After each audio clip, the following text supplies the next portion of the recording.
Hello everybody, welcome back to my channel of a medieval reader.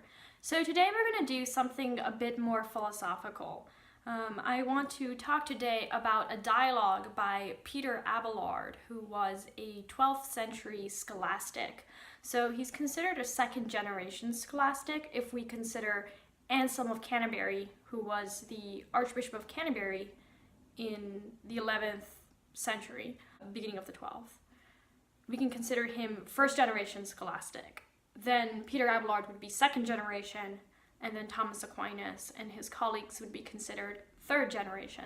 Now, Thomas Aquinas is usually the scholastic that people have at least heard of, but I want to talk about Peter Abelard because he preceded Aquinas, and also because his dialogue, the one I'm going to be talking about today, is pretty readable. So I will link below the dialogue if it's in the public domain, which I'm sure I will be able to find. But the edition that I am using is translated by Pierre Payer, and it is a dialogue of a philosopher with a Jew and a Christian. So that's what it is. There's no cover on this edition because this is a library edition. But it's this edition that I'm using is published by the Pontifical Institute of Medieval Studies, which is a very important institute for medieval religious studies. And it's in Toronto, where the University of Toronto is, and the University of Toronto is huge on Renaissance and Reformation studies. So Toronto, I guess, is where it's at when it comes to medieval Renaissance studies of varying kinds. So, but anyway, Peter Abelard, the dialogue of a philosopher with a Jew and a Christian, is what we'll be talking about today. Let's begin with some basic details about Peter Abelard so you know who he was and what it meant for him to be a scholastic, or what we consider a scholastic today. I don't think that term was used in the 12th century. So Peter Abelard was born in 1079 and he died in 1142. He is known both for his philosophy and for his affair with Eloise. Eloise and Abelard have a very complicated relationship. I will make a video about that separately, but suffice it to say that Abelard was quite abusive toward Eloise. Despite their relationship being a bit more complicated, it seems that Eloise had some feelings for Abelard. How do we understand that when we know that Abelard was abusive? He says so himself in his autobiography. That, like I said, is for another time, but I do want to point out that he is known for other things than his philosophical works. But today we're going to talk about his philosophical work. The Dialogue of a Philosopher with a Jew and a Christian, despite its title, is actually surprising for its relatively positive view on Jews. So the philosopher, it's not clear who this philosopher is, what school he's supposed to belong to, although he's clearly influenced by Aristotle, by Cicero, whom he quotes quite a bit, by Plotinus, who was a Neoplatonist in the 3rd century and influenced people like Augustine. Don't know who the philosopher is. He's not a Christian and he's not a Jew. Maybe some scholars have suggested he might be Muslim because there were a number of Islamic philosophers who were very interested in Aristotle and who produced commentaries and translations of Aristotle's writings. So that's possible, but we don't know who this philosopher is, except that the philosopher is religious. He does believe in a divine power, but he does not want scripture cited as evidence. He doesn't want authority, precedents cited. He wants reason to be used. He believes that proofs should be reasonable because that is mature. The philosopher's contention is that the Jew and the Christian has decided to abandon reason for faith, and he thinks, well, that's just very childish. We all mature in our own thoughts about the world. why don't we also mature in our thoughts about faith? So his challenge to the Jew and the philosopher in this dialogue is to prove their beliefs using reason alone. And this is what's so radical about the scholastics, in particular of Peter Abelard, is that he insisted that Christianity was rational and that you could use reason to defend some of the most miraculous teachings, even the Trinity. Now, he gets himself in trouble for doing that, and he doesn't address the Trinity in this dialogue. But Abelard did get into conflict with some of his contemporaries over his use of reason to defend fundamentally Christian teachings. And this is particularly important because in popular culture, we usually think about reason as having developed in the 18th century. We say, it's in the Enlightenment that reason suddenly became important. However, the scholastics were very concerned about reason. And in fact, that is what the scholastic movement was about. It was about using reason to defend one's faith and to understand one's faith. And I think that's really, really important. Unfortunately, the scholastics today are caricatured as having counted angels on pinheads, which, by the way, they never did. When in fact, they were really concerned about a very mature, rational belief. After the philosopher establishes what he wants, what he's interested in, the Jew responds by saying, well, it is reasonable, especially the Mosaic law that the philosopher says is quite arbitrary. The Jew responds by saying, well, no, these Mosaic precepts of circumcision or not marrying foreigners or not eating pork, for example, kosher laws, that those were developed so that the Jewish people would not be constantly tainted by their interaction with foreign people. So it was a way of protecting them from outside influences. One of the things that I really liked about this dialogue, what surprised me about this dialogue, and this is the reason why Abelard is cited as someone who was relatively less anti-Semitic than his contemporaries, is that the Jew goes on to describe how he's persecuted by everybody, that he's constantly, it is that wandering Jew image, but he blames the Christians for what's going on, and he's like, well, the Christians do not allow us to have any kind of employment. The only employment we can have involves usury, which then we get condemned for, even though clearly the Christians are benefiting from it. And he defends the law as even a sacrament. He uses the word sacrament to talk about the law, which in the West, unfortunately, the law has often been dismissed as something that was really harsh and really rigid, and really contrasted with the gospel, and there's less of that in this dialogue. But the real high point of this dialogue is in the dialogue between the philosopher and the Christian, as you would imagine, and Abelard is on the side of the Christian. However, the philosopher makes some very good objections, and he also makes claims about virtue that are clearly Abelard's views. And so the philosopher isn't entirely pitted against the Christian, but is really collaborating with the Christian so that we come to understand what is the truth. What makes this dialogue so strong is that there are no straw men established. Every objection is an objection that seems very realistic, and they're addressed with great respect and seriousness. There are times when I found the objections to be not only convincing, but I also, came away from the book really reflecting further on what these objections might mean and whether or not I was satisfied with the responses.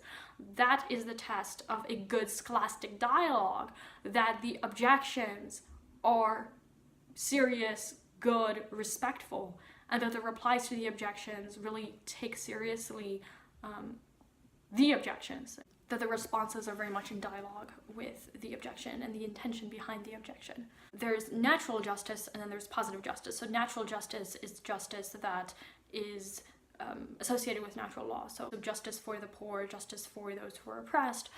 If someone hurts somebody, then there is a necessity for justice to balance the accounts. And then there's positive justice, which includes things like kosher laws, which are particular for a specific group. So the philosopher says, okay, the natural law is important, but why would the particular laws be important? And what the Christian answers is that Christianity is more than just, a way of living a good life temporally, but the goal is to be able to share in divine happiness when we die. And so it is necessary to go beyond the letter of the law. That is what charity is. Charity is something that exceeds the demands of the law, and that comes back to us as merit in the afterlife. So the afterlife is much more present in the Christian part of the dialogue than in the Jewish part of the dialogue. However, the Jew does insist on an afterlife, which surprises the philosopher because, and I think this is where Abelard is a close reader of the scriptures. As he points out, the Old Testament doesn't really focus on afterlife at all. Really, punishments and rewards occur in this life. Christian, of course, will place much more emphasis on eternal punishment and reward.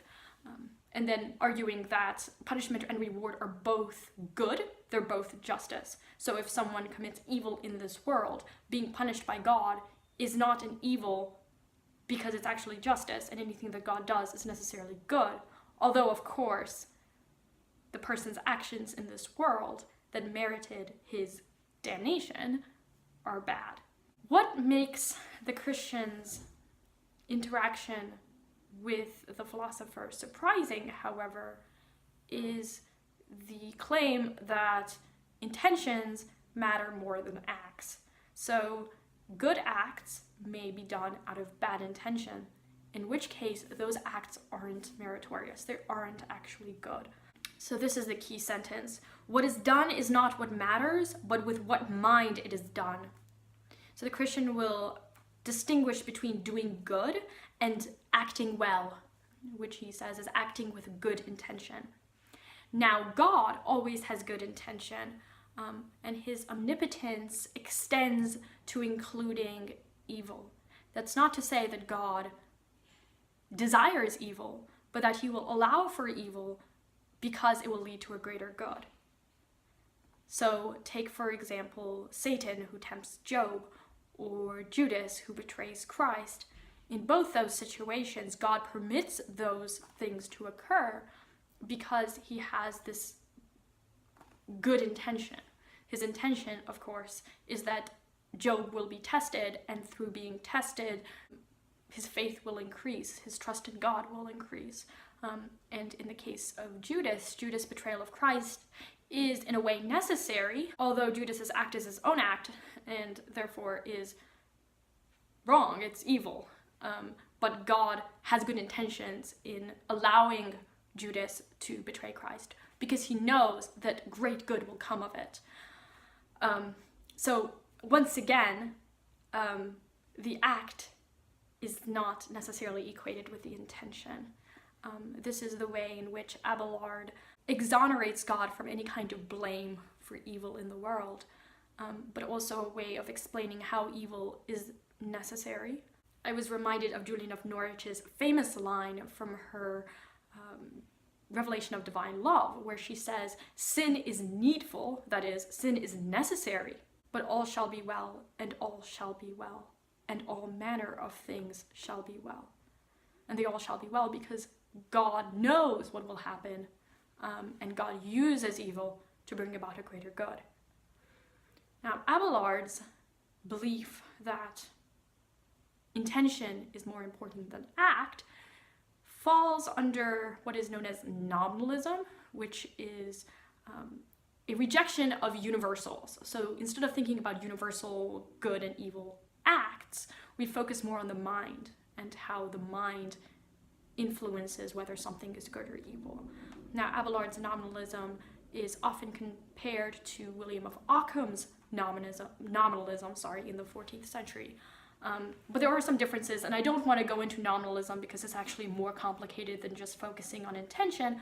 But this definitely stood out to me as something that would be a bit of a deviation from the dominant Christian views of the time that would place almost all emphasis on the act, and on the act being virtuous or not. There's a shift in this dialogue in focusing on the intention. The philosopher, like I said, is quite an Aristotelian. He tends to prefer Aristotle over Socrates, so Plato. And so he defines virtues as a habit. It's like if somebody were to do one good act or one evil act, that doesn't mean that they are virtuous or unvirtuous, because virtues are habits. A person who is virtuous habitually behaves in good ways. And so it's something that is acquired, and it's something that requires practice. That comes from Aristotle's Nicomachean Ethics. So that is contributed in this dialogue by the philosopher, and it is something that clearly Abelard stands by. This dialogue, I think, is really, really important, both for its contribution to wider discussions on good and evil, on divine intention and human act versus human act, but also it's highly readable, establishes some of the questions that will come up again in the 13th century at the University of Paris. Peter Abelard was at Paris, and he was at the school of Saint-Geneviève, which eventually became a part of the University of Paris, where Thomas Aquinas and Bonaventure. It's also nice to see someone who is less anti-Semitic than his contemporaries, although, of course, there are things in there that, particularly actually against women. There's quite a bit of misogyny, talking about how women deserve to suffer the pains of childbirth, and even more so than the man, because it was the woman who gave the fruit to the man. Oh, well. Again, it is the 12th century. We don't expect the most enlightened views, but I think that this is a really important dialogue, and one that you might want to start with if you want to get into scholastic philosophy. I thought I would talk about this because scholasticism does get a very bad rap, but there's just a lot of really good arguments being made in this dialogue. I loved how the philosopher challenged the popular view that Epicureanism was a celebration of hedonistic behavior. He's like, no, the Epicureans weren't promoting a giant frat party. Finally, I was surprised by a few things that stood out to me as potentially problematic, contributing to this view that Abelard held some heretical views. He doesn't ever talk about original sin. He talks, in fact, about how babies are neither good nor evil. They're just, they don't have any agency. They can't really make reasonable decisions, so they are neutral. When the Christian talks about the resurrection, there's a lot of emphasis on how we should be considering it more allegorically than literally, which in itself is typical of medieval exegesis, medieval interpretation of the scripture. But there seems to be a downplaying of the resurrection of the body, which really surprised me. So while this is an important dialogue, and I think one people should read as, a first dialogue, a first scholastic work, I would, there are things in there that got Abelard in trouble with people like Bernard of Clairvaux, who accused him of a whole slew of heresies. It is worth pointing out that Abelard was excommunicated at one point, and then his excommunication was lifted, so he did die in communion with the Catholic Church.